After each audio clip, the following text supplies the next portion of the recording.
বুঝেন টিকিট ওখানে কিন্তু অনেক সিরিয়াল মানুষ খারাপ হয়েছে, তারা টিকিট গুলো বিক্রি করে হয়েছে, কাটতে বিক্রি করছে, আমার তো বিক্রি করে নাই,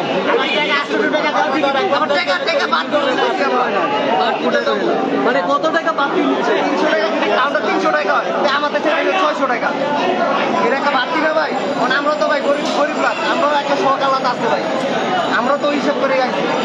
করেন দর্শক এই মুহূর্তে আসলে আপনি কি দেখতে এসেছেন ছবি? এই ফুল যান আপনি কাকা। আসলে আমরা দেখছি যে মুরব্বীও কিন্তু সাকিব খানের ছবি দেখতে এসেছেন, কিন্তু সে কিন্তু টিকিট পায়নি।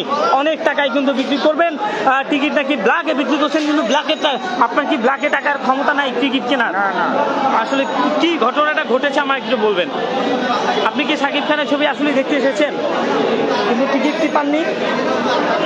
দেখুন আসলে একজন সাকিব খানের ছবি কত দূর থেকে দেখি, কিন্তু সে কিন্তু টিকিট পায়নি। দেখুন কিভাবে ব্ল্যাকে বিক্রি করছেন টিকিট। দর্শক আমরা একটু দেখাচ্ছি, সুপ্রিয় দর্শক এই মুহূর্তে আমরা আসলে দেখাচ্ছি যে আসলে টিকিট কিভাবে ব্ল্যাকে বিক্রি করছেন।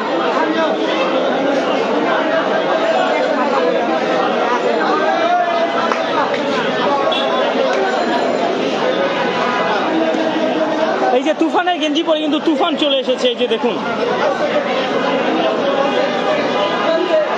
দর্শক দেখুন কিভাবে